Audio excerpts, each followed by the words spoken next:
Good morning. You're welcome to another edition of Searching the Heart.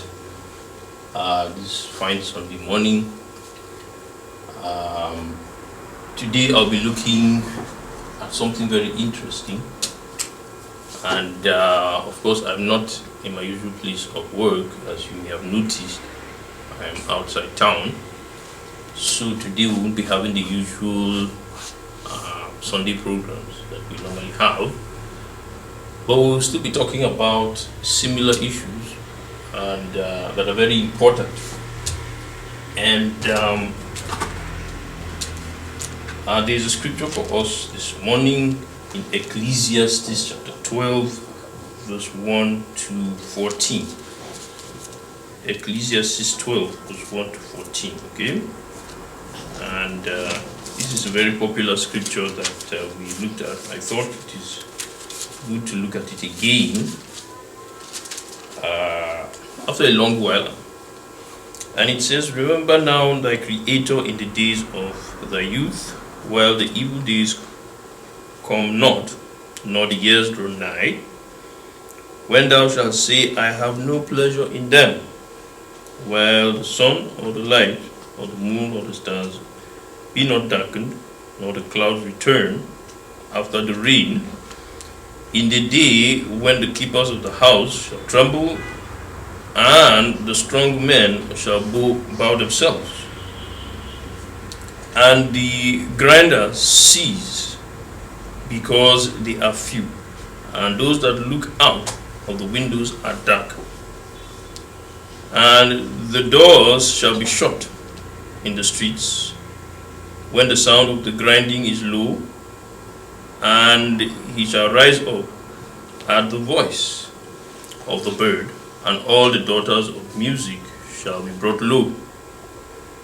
Also, when they shall be afraid of that which is high, and fears shall be in the way, and the almond tree shall flourish, and the grasshopper shall be a burden, and the desire shall fail, because man goeth to his long home, and the mourners go about the streets. Or even the silver cord be loosed, or the golden bowl be broken, or the pitcher be broken at the fountain, or the wheel broken at the cistern. Then shall the dust return to the earth as it was, and the spirit shall return unto God who gave it. Vanity of vanities, saith the preacher, all is vanity. And moreover, because the preacher was wise, he still taught the people knowledge. Yea, he gave good heed, and sought out, and set in order many proverbs. The preacher sought to find out acceptable words, and that which was written was upright, even words of truth. The words of the wise are as gourds, and as nails fastened by the masters of assemblies, which are given from one shepherd. And further, by these, my son, be admonished. Of making many books there is no end, and much study is weariness to the flesh. Let us hear the conclusion of the whole matter. Fear God, and keep his commandments, for this is the whole duty of man. God shall bring every work into judgment, and every secret thing, whether it be good or whether it be evil." Now, I have taken time to read this long scripture, about 14 verses in all, and this scripture is written by the well-known King Solomon, one of the most popular kings of ancient Israel, okay, that ruled ancient Israel. And he wrote these words almost at the end of his life, when he had actually experimented with everything he thought he should, okay, and he discovered that everything is meaningless. As a young person, you know, the situation around Solomon was that he was one of the youngest of the sons of King David, another popular king of Israel. Okay, and his father accumulated all the wealth for him to use, of course, in the projects his father could not accomplish. Okay, and he did not have the experience that his father had, or any older person may have had, but he had one advantage, and his advantage was that he listened to his father for the most part, and that attracted the blessings of God to him. And so it is said that God promised him not only wisdom but riches, okay, and everything he wanted. Okay, so he got all those things, and in the process, unfortunately, he could not handle them properly. And of course, because his father was a polygamist, he became a polygamist. In fact, marrying about 700 wives and 300 concubines, it is said, going far above what the number anybody could have dreamt of. And that was because he was very wealthy, okay, and very influential over the world, and wanted to remain popular. And so he wanted to experiment with so many things. But the summary of the whole thing, at the end of all his experimentation, all his desire to enjoy life, the conclusion of the matter was that everything is vanity, everything is useless. Okay, and he said, fear God. That is the only thing. Before you are old, before you cease to find any meaning in life. Again, and so that was the conclusion of what Solomon, from his own point of view, he was the richest man on earth. Okay, and for me, being a watcher of current events, I have seen many of our renowned rich people come to the same conclusion. It might not be documented as Solomon has documented his own, but we meet them every generation. I have lived for I'm above 40 now, though I'm not looking it, but I'm above 40, and from the time I became wise as a human being, maybe from teenage right up to this time, in every generation there is that person that probably has accomplished so much and has so much power. At the end, when they're getting old, they begin to change the way they see life. Okay, they begin to invest in people rather than in just making money. Some of them, if they reach the point where they want power, when they get power, it begins to drown them. And so the same story, all my point is that the same story repeats itself. They might not all reach the same conclusion, but it's very close to what Solomon here is saying. Okay, they begin to discover that everything is meaningless.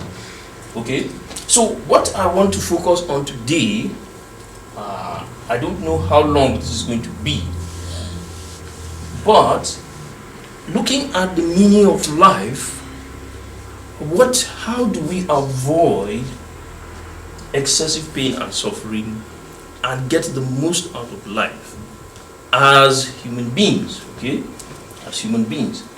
And this, if the voice of Solomon does not do anything for us, I want us to go through a kind of survey of why these men, and Solomon especially, came to this conclusion. Okay, and we get it from studying history. Of course, the Bible is part of history, whether we like it or not, but it is a kind of more parochial view of the greater history. So let's go into the wider history and let's see what actually happened. This morning I was able to just Google, okay, whether you like, maybe you chat GPT it or you grok it, I don't know, but I Googled it. Okay, so and when you check the most stable periods of history, you will see it very carefully. You will see it very clearly, sorry. And this is that the most peaceful and stable period of the world are categorized into three. This is from the Google, okay? Number 1 is 27 BCE to about 180 BC. Okay, it was characterized by strong central rule under emperors like Augustus, Trajan, and Hadrian. Okay, and these rulers oversaw advancements in infrastructure, law, and culture. Okay, that is number 1, 27 BCE to about 180 BC. Okay, number 2 is the rule of the emperors of China between the 13th century and the 14th century. This Mongol Empire under Genghis Khan and his successors created a vast interconnected territory spanning Eurasia. Okay, so this is number 2, the emperors of China. This period saw a relative peace along the Silk Road and facilitated trade and cultural exchange. Okay, number 3 is the beginning of human civilization itself. Okay, right from the beginning, when human beings became what they became, okay, were revealed on the earth. Of course, the biblical story is the story of creation. Okay, when human beings were created on the earth, some people will say they evolved. Okay, so when human beings became human beings, that period was one of the most peaceful periods because they didn't have to deal with war. So this is the post-World War II era. Is the post-World War II era. So we're having people inside. So just like we do it in the normal program, maybe we'll be even taking interactions. Okay, so that is number 4, the post-World War II era. Now this is my favorite period because this is one we can actually interact. Many of us were not born then, but we have people who were born or were born just after that period, or still were born during that period. There are a lot of people who lived during the World War II era, and many of them lived after the World War II. So were born after World War II. So the experience is very vivid, even for some of us. That is when the UN was created, and the idea, of course, was to prevent the occurrence of another thing like World War I and World War II. Okay, and the idea, of course, is that human beings had actually matured and understood that, look, we don't need this empire building spirit anymore. Okay, since civilization has sort of enveloped the whole world, and we have matured to the point that many people are, Western education or modern education has changed the view of so many people. Human beings have discovered that they can live in peace, okay, with a prosperous economy, with a thriving trade economy, okay. Peace is possible. And the thing that I've always tried to emphasize is that there is an effort to deny how this came about. Of course, we cannot deny that the Greek civilization, the Babylonian civilization, Persian civilization, then followed by the Greek civilization, were very important in this metamorphosis, okay? These led to the Roman civilization, and the Romans were very instrumental in this, okay? But if we really want to give a very clear analysis of the situation, we discover that wars continue because we refuse to accept certain principles. And these principles are the basis of peace and development, okay? And this is important in what happened during the Roman Empire, which is the first one that when you Google, you see the first empire that created this peace and stability was the Roman Empire, which started from the end of the Greek civilization right into the Christian civilization. Okay, this is what led to the post-World War II era, which built on the idea that human beings are human beings and human beings are not animals, and human beings must live a particular way. And this was first of all entrenched during the Christian period. Okay, so this is very important for us to understand. So one consistent thing shows itself in all of these periods. There were periods when some form of governance existed, okay, except for of course the one of the very beginning, number 3. Some form of government existed, okay. Now I'm going to use this as an example, very briefly. I remember telling people that I had a very strange experience. You know, when I visited a resort. You know, it was an abandoned resort, and my job then was to kind of reactivate the resort. Okay, and it is located far in the rural area. Okay, where of course people live kind of dispersed, not in an urban setting. Okay, and I discovered that if I was alone and there were animals, there were a lot of animals, maybe sometimes there were people herding or their animals a little off the distance, and you know, all that was around me were birds singing, you know, nature. I discovered it was so peaceful. But immediately I saw one man, one human being, maybe come to greet me or just pass around. Things became different, you know. Some form of complexity was introduced into the environment, and you know, this will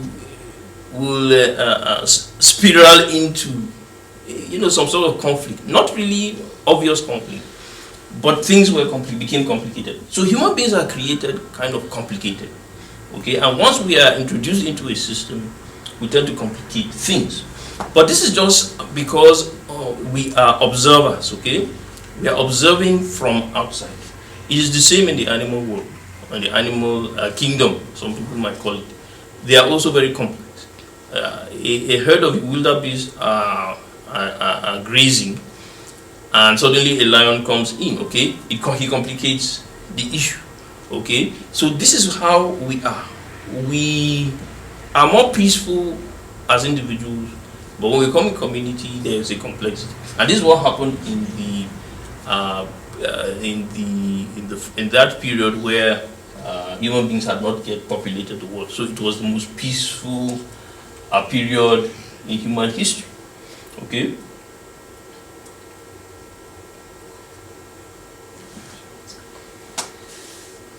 So we are created complex. Okay, but animals are rather more simple. And most of their own struggle is about eating, feeding, okay, surviving, okay, food. We are also like that sometimes, but we are more complex, okay. And this is because we discovered that we are created more intelligent, okay, more to think about things that they wouldn't think about. So this is what ancient rulers tried to do, and their work has become a reference to modern human beings. What they tried to do was that they tried to now bring humans to now share resources, not like animals would do, but a little more organized, okay? If you come to a place where there are resources, there's a contention of how resources will be shared. The person that is a leader will definitely say, okay, let us do it this way, let us do it that way, to avoid conflict. And this is what these leaders, like Genghis Khan, as we mentioned, Hadrian, okay, Augustus of the Roman Empire, Trajan, and all of them, of the Ming dynasty. You know, so these are the ones that we know about. Okay, and of course we have not mentioned the pharaohs of Egypt. Okay, So we are going to talk a little about the pharaohs of Egypt and see what differentiates them with these ones we have mentioned, at least what Google has mentioned, which is the most recognized in world history.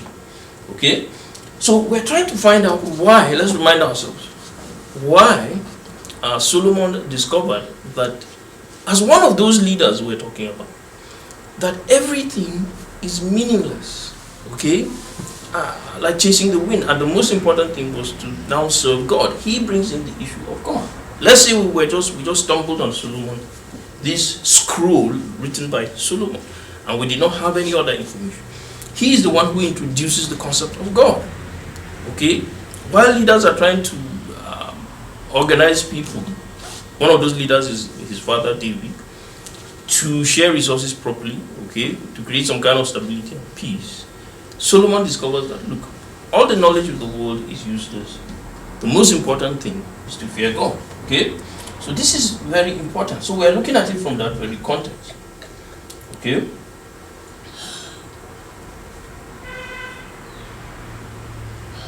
Okay, so but in doing this, we have to look at another feature of complexity. Even though these leaders organize us and they try to make us to come together to share resources, and to live in peace by harnessing these resources, okay, we discover that there is another complexity. We tend to ask why. That is the complexity of human beings. We tend to ask, why should we obey you? Why should we listen to you? Why shouldn't we struggle? There's a queue. Why shouldn't we break the queue and take the food by force? We see what is happening in the Gaza Strip. Of course, there's scarcity. And what happens? When the food is brought, some people invade the food trucks and they steal the food. And of course, the people are forced to now break the queues and try to get, because they are hungry. Okay, so this is what happens not just in the Gaza Strip, but everywhere. I remember as a child when I first attended a university, we had this problem. You had to come very early to do your registration every semester so that you could start studying, because there was a penalty for late registration. And you would think that a child at the university level will be civilized and doesn't need to be told how to follow a queue. But it was a problem every semester, okay, that it became very chaotic. If there was nobody at the door to say, you take numbers, stand in the queue, don't break the queue, and to enforce it, it will become very chaotic and very difficult for people to do it in time and to continue with the rest of the activities of the semester. Sometimes it happens in banks, okay? Sometimes it happens on petrol queues when petrol was being subsidized, okay? So this is the problem. Why is this? Why is this? Human beings tend to ask. They tend to question authority. That is just the nature of human beings. Discover a transformative journey into the kingdom of heaven. Following the initial publication, the author dives deeper with 2 insightful follow-up books. Ever felt disconnected from God even in worship? Explore how God's unconventional ways can transform your life. How can you align with divine plans, avoiding distractions? Find answers in The Kingdom of Heaven on Earth and The 3, Illuminating Christian Truths and Prophetic Practices. Unlock profound insights guiding you toward a deeper connection with God. Don't miss out. Dive into this enlightening exploration today. Click the link on the caption to get your copy.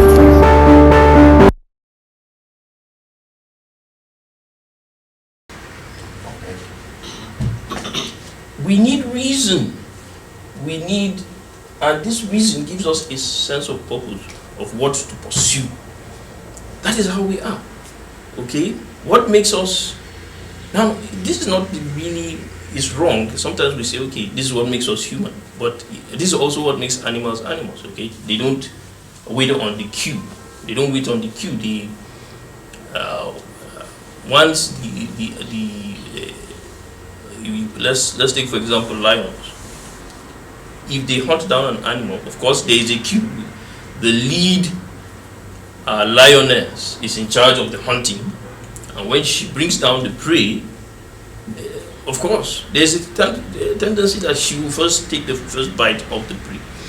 But when it comes to eating, of course there is some rushing in, and there is no queue except when the male comes in. Okay, so this is the thing.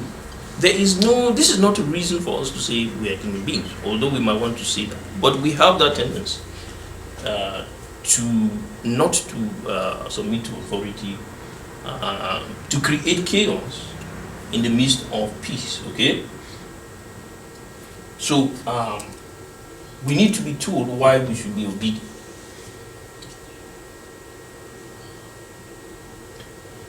We need to know the nature of who we should follow and what authority should we fall behind. Okay, we need to be told this for some reason, even though we are so complex as human beings. And the complexity would mean that we are more, some people may say that complexity means that we are more advanced, more civilized in that way. Okay, and yes, civilization would mean that we are more organized, and our tendency to be more organized because of our intelligence makes us seem superior to other animals. Okay, and we are able to create things that they would not be able to create. So this is what we're looking at. Okay, what is the meaning of life? Okay, what is the meaning of life? Nobody wants to suffer. Animals don't want to suffer. The only way you can domesticate an animal is to give it food. So there must be a leader, and human beings have become those leaders, and we've been able to create a system where even animals thrive. Okay, so this is the whole system, and when you look at it, this is what this Bible is all about, and everything seems to come under the rule of some form of authority. The authorities we know are those leaders that lead us. But this is why Solomon has said, he has brought up the issue of God. Okay, this lonely writer, among all the leaders, Genghis Khan, the Ming Dynasty, Augustus Caesar, all the other leaders of history, one person has said what? He discovers that all knowledge, all civilization, all culture is of no use except if God is involved. Okay, so this is what we see very clearly.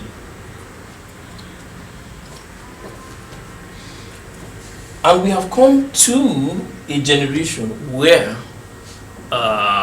something has happened, and it is similar to what happened in another part of the Bible, which I will not read, but the story is of the Tower of Babel. Now, the Tower of Babel was a time where there was a leader, of course, early in human history, according to the Bible. There was a leader, and he was able to bring human beings together in one project. Okay, but as this project went on, there was confusion. Okay, confusion erupted because it is said, of course, in that scripture that God caused the confusion because they were not really obedient to what He wanted them to do. Okay, but what caused them to actually? What caused God's plan to succeed at that time, for them to spread all over the earth, was that He confused their language. Okay, and of course, if they could not communicate with one another, they could not continue with their project. Okay, and we discovered that the fall of the Roman Empire was similar. Once the people could not come under one leadership, of course, their form of communication broke, and they could not continue doing what they were doing. Okay, and that is why we find that,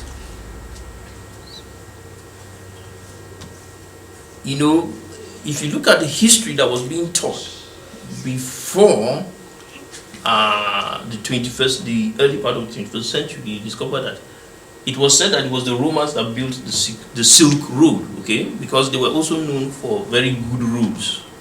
Okay, one of the ideas behind the Roman civilization was the idea of making roads, okay, linking their different territories together.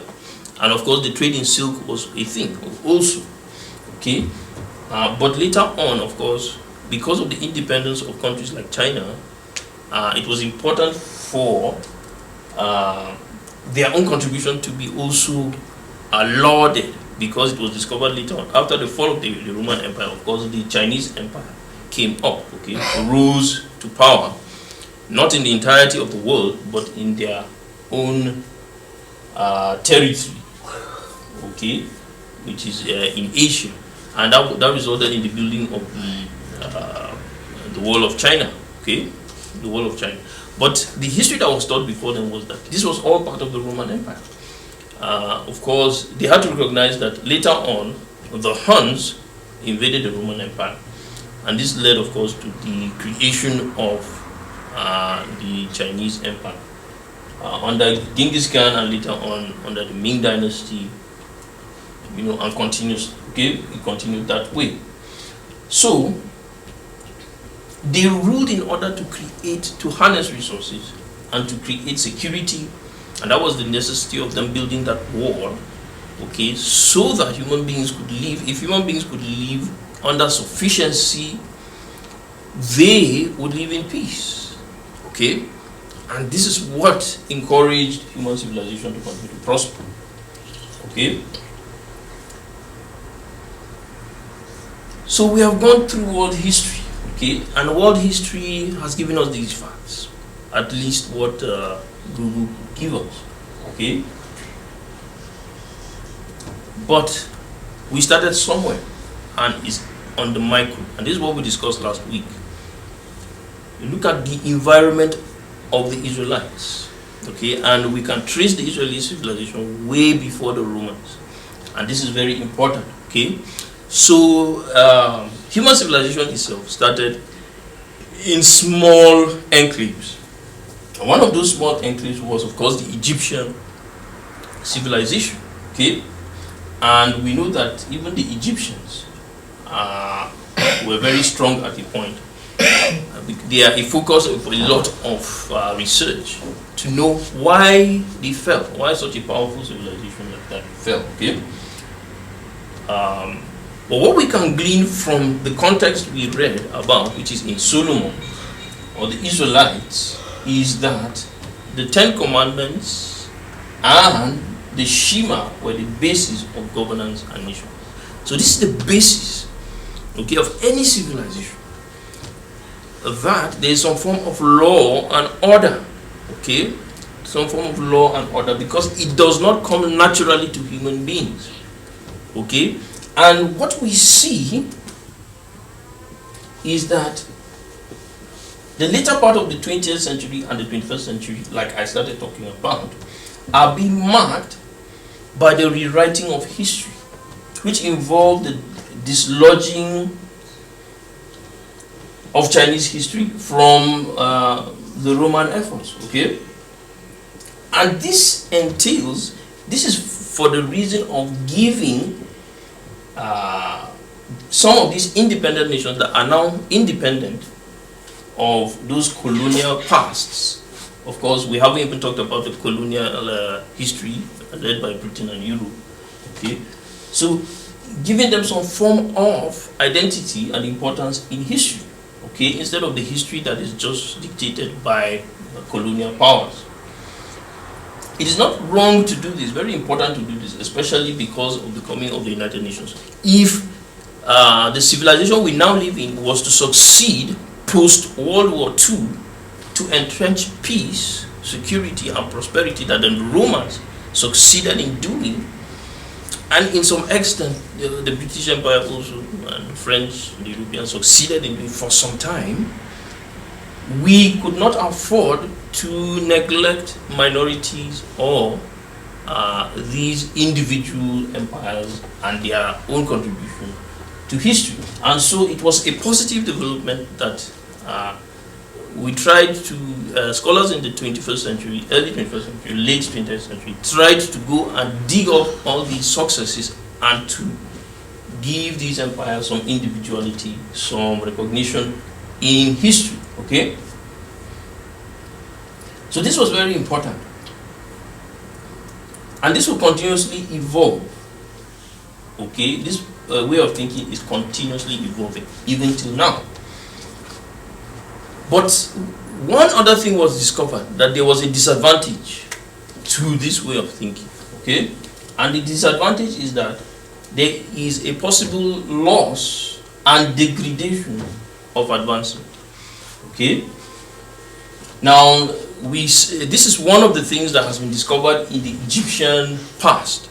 Even though the Egyptians were a very great power, very, very advanced power, their history was sort of lost.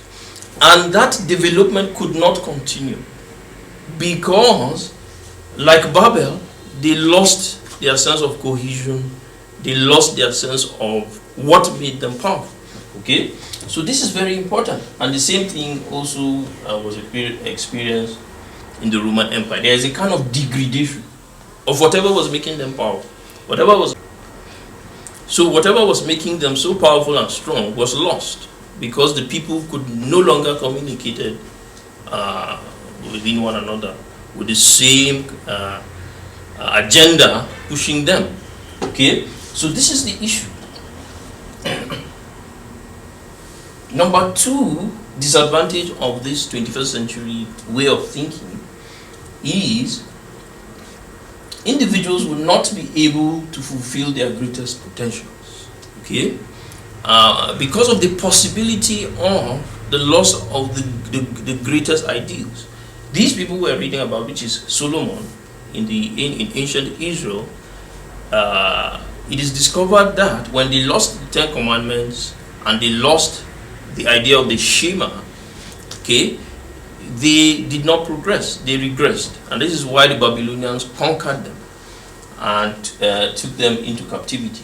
But when the Greeks came back and restored Greek philosophy, it's the same idea, and which we talked about when we were talking about Philo and the coming of Jesus Christ, okay? And what Philo discovered was that the Greeks were only saying what the Israelites, what was already recorded in the Torah, according to Philo, okay? So this is just very important, okay?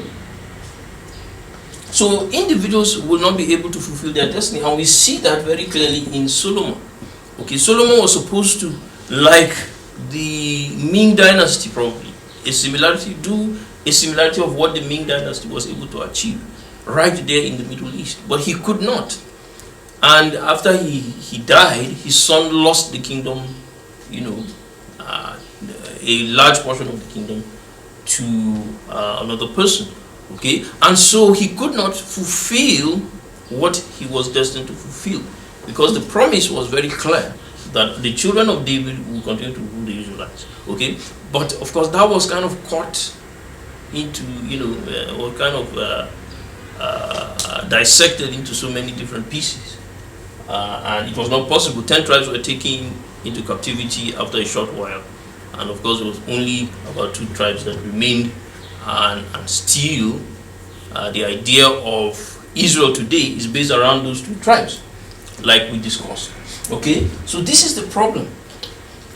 This is the problem, and we can look at it even to this point we're in now in Nigeria. Okay, some of us feel that Nigeria should not be in the position it is now if we had taken the lessons of the years of military rule seriously, and we had implemented those lessons after Obasanjo left power. You see, there was a short period of prosperity, and we were heading towards a lot of progress, but this has been truncated, okay? No matter how we want to hide it, we want to disbelieve it by being positive.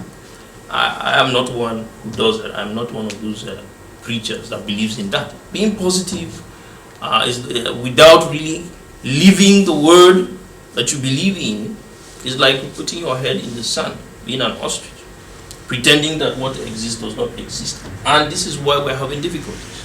Of course, we're still optimistic in the sense that now that the government seems to be doing the right thing, they would continue to do the right thing and not just stop at making policies, the right policies, but try to pedal those bad policies. So the idea is to try to take us back to the prosperity we should have had. Reverse the bad policies, okay? It's not just making the good policies now, because it's a bit late actually. So it's to reverse the bad policies and take Nigerians back to where they should be, okay? We already know that human beings in general do not accept authority. They find it very difficult to just submit to authority without knowing why.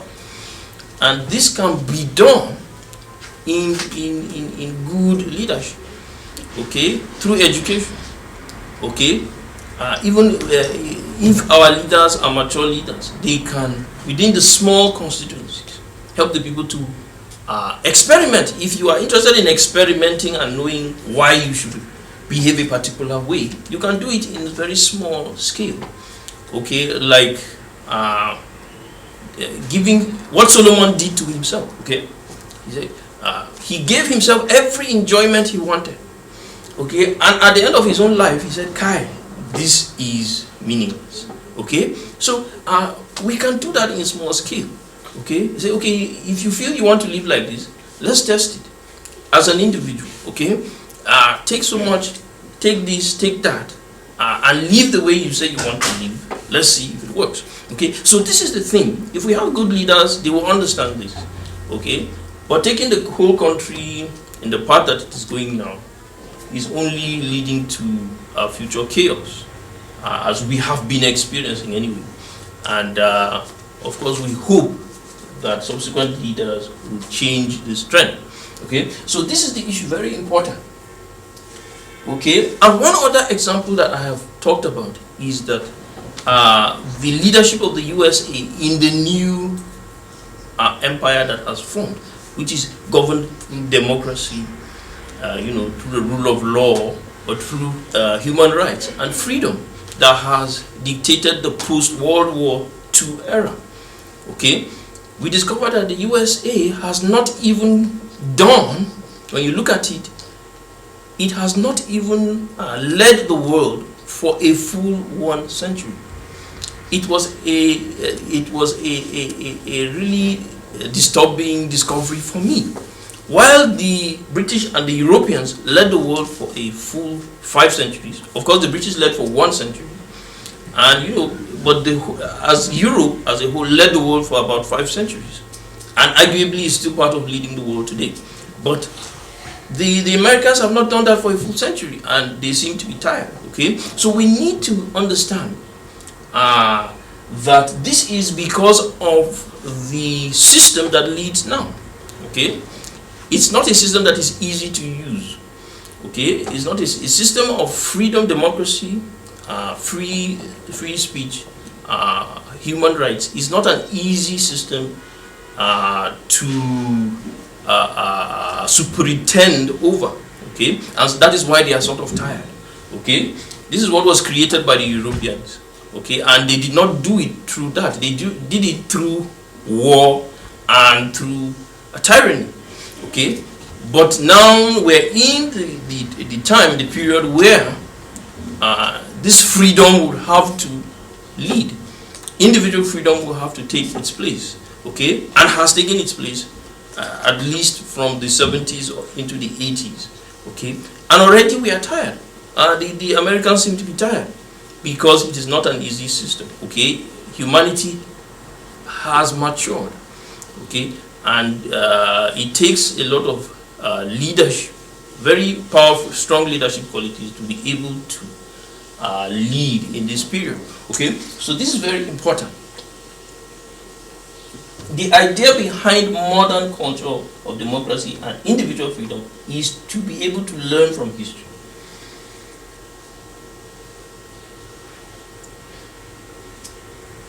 Without education, as is what has ruled from the time of the Romans up to now, modern liberalism will cause dissolution of structures.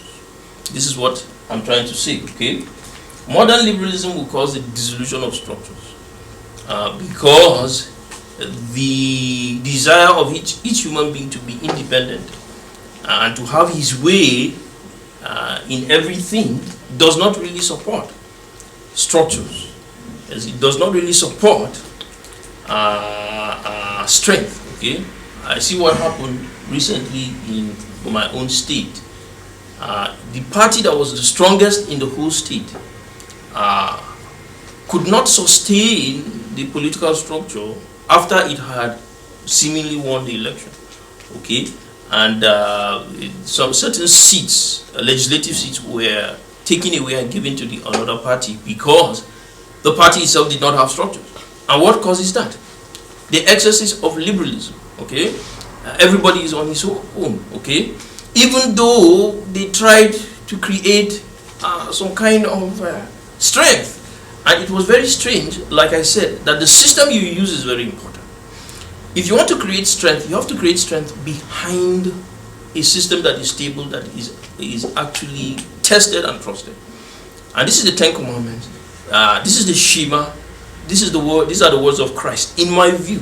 Okay. But when you try to go behind necromancy or somebody's individual culture, this is what is creating the problem, because people say, I don't want to. I'm a free person. My people have been free since so century. You cannot lord it over me. And this is what happened in Plateau State. Okay, the party lost its bearing, and it is also losing its bearing at the national level as we speak, because it has not yet understood what the basis of democracy is, and the rule of law. The basis of democracy and rule of law is a Christian system. It is not known to be practiced in any Muslim country. It is not known to be practiced in any traditionalist country. Okay, China is not a democratic country. Look at it very clearly. Okay, even Russia is struggling with democracy. So it is practiced only in Christian enclaves. Okay, so this is the problem, and this is what that party in my own locality faced. Okay, so this is the problem that we see, and this is what the same situation led to the fall of ancient civilizations. Okay, and the reason, like I have said, which I will still emphasize, is that human beings naturally are unable to deal with prosperity. Okay, they are unable to handle prosperity when they do not have a civilized culture behind it that supports such prosperity. Okay, and this is the thing. And education, and in this light, Christian education, okay, is meant to fill that gap.